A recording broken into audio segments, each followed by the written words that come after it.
Good morning everyone, welcome to study topic. मैं प्राची राज आप सभी का वेलकम करती हूँ स्टडी टॉपिक में। आज की क्लास में हम डिस्कस करेंगे 6 नवंबर 2024 के मोस्ट इंपोर्टेंट करंट अफेयर्स के क्वेश्चंस को, जो आप सभी के किसी भी कॉम्पिटिटिव एग्जाम के लिए काफी इंपॉर्टेंट रहने वाले हैं।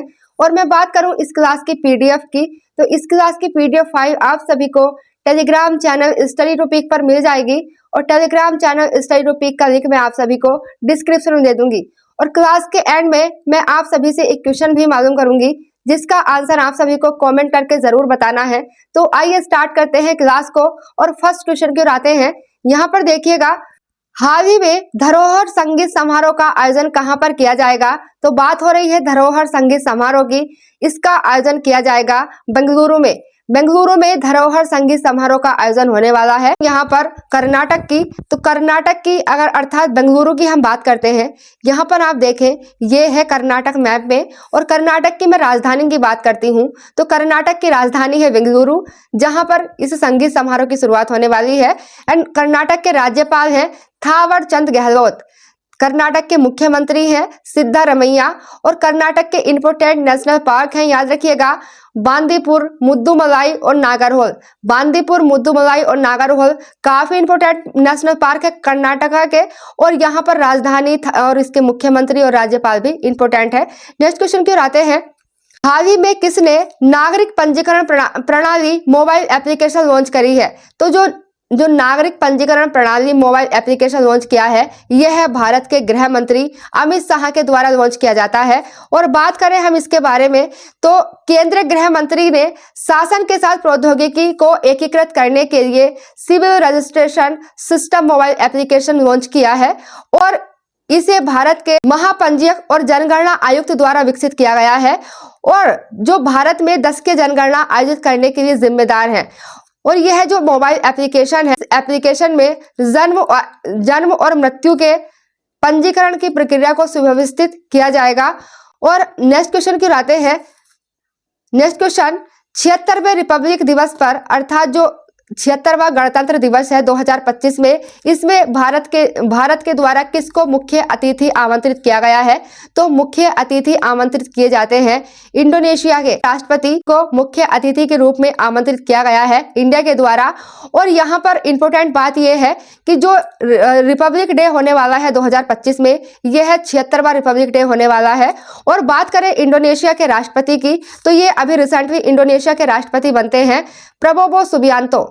बात करें इसके बारे में, गणतंत्र दिवस पर इस बार भी हर साल की तरह नई दिल्ली के कर्तव्य पथ पर भव्य परेड आयोजित की जाएगी। और इस मौके पर इंडोनेशिया के राष्ट्रपति आने वाले जो प्रबोवो सुबियांतो है, यह चौथे राष्ट्रपति होंगे इंडोनेशिया के, जो भारत में गणतंत्र दिवस के अवसर पर आएंगे। नेक्स्ट क्वेश्चन की ओर आते हैं। नेक्स्ट क्वेश्चन, हाल ही में किस देश का टाइफून कोंगरे के द्वारा प्रभावित किया गया है? तो यह सबसे ज्यादा प्रभावित करता है ताइवान को। हालांकि ये चाइना में भी काफी प्रभावित करता है, लेकिन सबसे ज्यादा की अगर मैं बात करती हूँ, तो यह ताइवान को सबसे ज्यादा प्रभावित करता है टाइफून कोंगरे।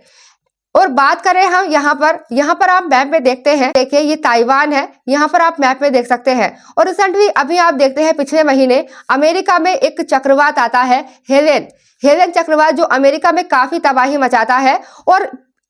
और अक्टूबर मंथ में आप देखते हैं भारत में भारतीय तट पर, जो भारतीय तट है वहां पर चक्रवात आता है दाना चक्रवात, जो उड़ीसा को काफी प्रभावित करता है। दाना चक्रवात, तो दोनों ही चक्रवात इंपॉर्टेंट है। हेलेन जो अमेरिका को प्रभावित करता है, और दाना जो इंडिया के तट पर आता है। नेक्स्ट क्वेश्चन, भारत में गुजराती नववर्ष के रूप में कौन सा त्योहार मनाया जाता है? बेस्तु वर्ष जो है, ये गुजरात के नववर्ष के रूप में जाना जाता है। और वही मैं बात करती हूँ इंपॉर्टेंट जो प्रमुख नववर्ष है हमारे भारत के राज्यों के, तो jैसे महाराष्ट्र का जो नववर्ष है वो है गुड़ी पड़वा। महाराष्ट्र के नववर्ष को गुड़ी पड़वा के नाम से जानते हैं, और केरल के नववर्ष को कहते हैं विशु। वही बिहार के नववर्ष को मिथिली नववर्ष के नाम से जानते हैं, बिहार के नववर्ष को। और पंजाब के नववर्ष को कहते हैं वैसाखी। और कर्नाटक के नववर्ष को उगाती कहते हैं। और तमिलनाडु के पुथांडु जो है, ये तमिलनाडु का नववर्ष है। तो याद रखिएगा, ये महाराष्ट्र, केरल, बिहार, पंजाब, कर्नाटक और तमिलनाडु के नववर्ष हैं, काफी इंपॉर्टेंट है। नेक्स्ट क्वेश्चन की ओर आते हैं। नेक्स्ट क्वेश्चन, हाल ही में हाल ही में विश्व कैंडी दिवस कब मनाया गया है? तो जो विश्व कैंडी दिवस है ये कब मनाया गया है? तो यह है हर साल 4 नवंबर को मनाया जाता है विश्व कैंडी दिवस। और यहाँ पर अगर मैं बात करती हूँ नवंबर मंथ के इंपोर्टेंट डेज की जो अब तक मनाए गए हैं, तो 1 नवंबर काफी इंपॉर्टेंट है। यहाँ पर भारत के कई राज्य और केंद्र शासित प्रदेश का स्थापना दिवस मनाया गया है। जैसे अगर मैं राज्यों की बात करूं 1 नवंबर को जो जिनका स्थापना दिवस मनाया गया है, आंध्र प्रदेश, छत्तीसगढ़, हरियाणा, कर्नाटक, केरल, मध्य प्रदेश, पंजाब और तमिलनाडु। ये तो भारत के वे राज्य हैं जिनका 1 नवंबर को स्थापना दिवस मनाया गया है। और वहीं मैं केंद्र शासित प्रदेश अर्थात यूटी की बात करूं तो दिल्ली, अंडमान निकोबार, चंडीगढ़, लक्षद्वीप और पुडुचेरी, इनका स्थापना दिवस मनाया गया है 1 नवंबर को, याद रखिएगा। और वहीं हम 3 नवंबर की बात करते हैं। 3 नवंबर को विश्व जेलीफिश दिवस मनाते हैं 3 नवंबर को। और 4 नवंबर को, जैसे आपको मैंने अभी बताया, विश्व कैंडी दिवस 4 नवंबर को मनाया जाता है। तो ये थे नवंबर मंथ के इंपोर्टेंट डेज। नेक्स्ट क्वेश्चन की ओर आते हैं। हाल ही में केंद्रीय हिंदी समिति की 32वीं बैठक कहां पर आयोजित हुई है? तो जो केंद्रीय हिंदी समिति है इसकी 32वीं बैठक आयोजित होती है भारत की राजधानी नई दिल्ली में। और अब नेक्स्ट क्वेश्चन की ओर आते हैं। नेक्स्ट क्वेश्चन काफी इंपॉर्टेंट है। हाल ही में 55वें अंतर्राष्ट्रीय फिल्म महोत्सव 2024 का आयोजन कहां पर किया जाएगा? तो जो 55वां अंतर्राष्ट्रीय भारतीय फिल्म महोत्सव है इसका आयोजन किया जाएगा गोवा में। हालांकि क्या होता है, जो ये अंतर्राष्ट्रीय फिल्म महोत्सव है इसका हर साल ही आयोजन जो होता है गोवा में किया जाता है। और हम इसके बारे में अगर बात करते हैं, यह एक वार्षिक फिल्म महोत्सव है। यह भारतीय तटीय राज्य गोवा में आयोजित किया जाने वाला, और जो इस बार जो ये अंतर्राष्ट्रीय फिल्म महोत्सव है ये 55वां अंतर्राष्ट्रीय भारतीय फिल्म महोत्सव है, याद रखिएगा, काफी इंपॉर्टेंट है। और हम बात कर लेते हैं यहाँ पर गोवा की। तो यहाँ पर आप देखते हैं मैप में ये इंडिया है और इंडिया का सबसे छोटा स्टेट है एरिया वाइज गोवा। यहाँ पर आप देखिए इंडिया का सबसे छोटा स्टेट की अगर मैं बात करूं एरिया वाइज तो ये गोवा है, छोटा सा स्टेट है। और गोवा की जो राजधानी है वो पणजी है। गोवा के प्रेजेंट में सीएम है प्रमोद सावंत, गोवा के मुख्यमंत्री है। और गोवा के राज्यपाल है श्रीधरन पिल्लई। श्रीधरन पिल्लई जो है ये गोवा के राज्यपाल है, याद रखिएगा।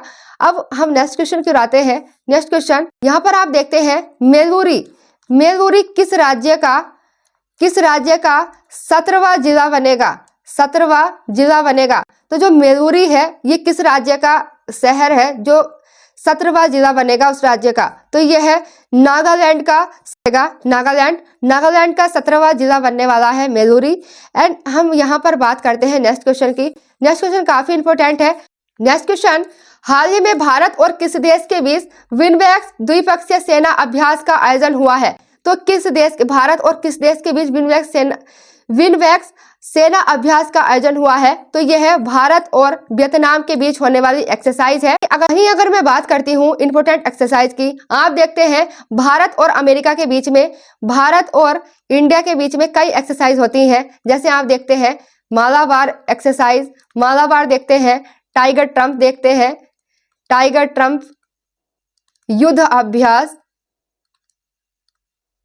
तो ये जो है अमेरिका के बीच में होने वाली एक्सरसाइज है, काफी इंपॉर्टेंट है। और वहीं आप देखते हैं भारत और नेपाल के बीच में एक इंपॉर्टेंट एक्सरसाइज होती है सूर्य किरण। सूर्य किरण जो है ये एक्सरसाइज भारत और नेपाल के बीच में होने वाली एक्सरसाइज है जो काफी इंपॉर्टेंट है। और अभी भारत और अमेरिका के बीच में एक एक्सरसाइज और आयोजित होती है वज्र प्रहार। वज्र प्रहार जो है ये भारत और अमेरिका के बीच में नवंबर में ही आयोजित की गई है ये एक्सरसाइज वज्र प्रहार। नेक्स्ट क्वेश्चन की ओर आते हैं, वियतनाम के बारे में देख लेते हैं। तो यहाँ पर आप देखते हैं यहाँ पर आप देखिए ये कंट्री है वियतनाम, ये है वियतनाम। और वियतनाम की अगर मैं राजधानी की बात करती हूँ तो वियतनाम की राजधानी है हनोई और वियतनाम की मुद्रा है वियतनामी डोंग, अर्थात जो वियतनाम की मुद्रा है वो डोंग है। और वियतनाम के प्रेजेंट में प्रधानमंत्री है लुओंग कुओंग। लुओंग कुओंग जो है ये वियतनाम के प्रेजेंट में प्राइम मिनिस्टर है, याद रखिएगा, काफी इंपॉर्टेंट है। ये थे 6 नवंबर 2024 के मोस्ट इंपोर्टेंट करंट अफेयर्स के क्वेश्चंस। अब हम आते हैं रिवीजन वाले क्वेश्चंस की ओर, अर्थात कल की क्लास का रिवीजन, 5 नवंबर की क्लास का रिवीजन कर लेते हैं, क्योंकि रिवीजन करना काफी इंपॉर्टेंट रहता है कॉम्पिटिटिव एग्जाम की तैयारी करने वाले स्टूडेंट्स के लिए। तो आइए रिवीजन करते हैं फर्स्ट क्वेश्चन से। फर्स्ट क्वेश्चन की ओर आते हैं, पहला एशिया बौद्ध शिखर सम्मेलन हाल ही में कहां पर आयोजित किया गया है? तो पहला एशियाई बौद्ध शिखर सम्मेलन आयोजित किया गया है दिल्ली में, भारत की राजधानी नई दिल्ली में इसका आयोजन होता है। नेक्स्ट क्वेश्चन, हाल ही में चर्चा में रहा mount Lewotobi Laki Laki, mount Lewotobi Laki Laki ज्वालामुखी किस देश में है? तो ये अभी चर्चा में रहता है क्योंकि अभी माउंट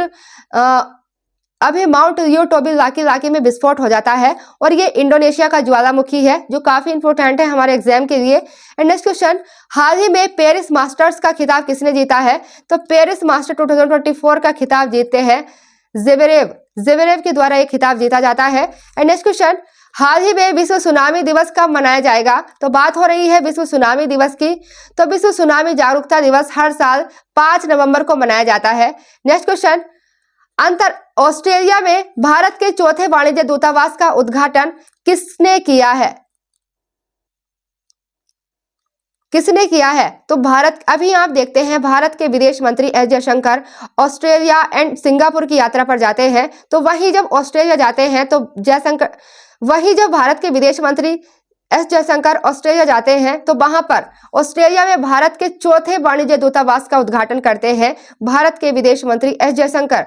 नेक्स्ट क्वेश्चन रिवीजन का, हाल ही में किसे कोलिंस डिक्शनरी का वर्ड ऑफ द ईयर 2024 चुना गया है? तो जो व्राट है इसको चुना जाता है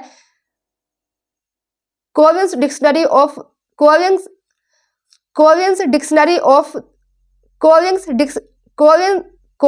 डिक्शनरी का वर्ड ऑफ द ईयर 2024 चुना गया है। नेक्स्ट क्वेश्चन, हाल ही में अंडर 19 विश्व मुक्केबाजी चैंपियनशिप 2024 में भारत का क्या स्थान रहा है? तो जो अंडर 19 विश्व मुक्केबाजी चैंपियनशिप है इसमें भारत का स्थान दूसरा स्थान रहता है। नेक्स्ट क्वेश्चन, हिंगोट उत्सव हाल ही में कहां पर मनाया गया है? तो जो हिंगोट उत्सव है ये रिसेंटली मध्य प्रदेश में आयोजित किया जाता है, हिंगोट उत्सव। नेक्स्ट क्वेश्चन, हाल ही में इतिहास के सबसे कम उम्र के शतरंज खिलाड़ी कौन बन गए हैं? तो इतिहास में सबसे कम उम्र के शतरंज खिलाड़ी बन गए हैं अनीस सरकार। ये थे रिवीजन के क्वेश्चंस। अब आते हैं आज के आप सभी के होमवर्क क्वेश्चन की ओर। तो आज का आप सभी का होमवर्क क्वेश्चन रहेगा, हाल ही में अंडर 19 विश्व मुक्केबाजी चैंपियनशिप 2024 में भारत का क्या स्थान रहा है? इस क्वेश्चन को मैंने कल की क्लास में भी काफी डिटेल में डिस्कस किया था और आज के रिवीजन वाले क्वेश्चंस में भी इसका मैंने रिवीजन कराया है। आशा करती हूँ कि आप सभी इस क्वेश्चन का आंसर जरूर करेंगे। अब आते हैं आपके कल के क्वेश्चन की ओर, अर्थात जो कल का आप सभी का होमवर्क क्वेश्चन था उसके अगर मैं आंसर की बात करूं तो प्रीवियस क्वेश्चन की ओर आते हैं। हाल ही में बोत्सवाना के नए राष्ट्रपति कौन बने हैं? तो बोत्सवाना के अभी रिसेंटली राष्ट्रपति बनते हैं ड्यूमा बोको जो है रिसेंटली बोत्सवाना के राष्ट्रपति बने हैं। आज हमने पढ़ा 6 नवंबर 2024 के करंट अफेयर्स के क्वेश्चंस को। आशा करती हूँ कि हमारी वीडियो हमारी क्लासेस पसंद आती होंगी। अगर आप सभी को हमारी वीडियो हमारी क्लास पसंद आती है तो हमारी वीडियो को लाइक करें, शेयर करें एंड हमारे चैनल को सब्सक्राइब करें। आज के लिए इतना ही। Thank you.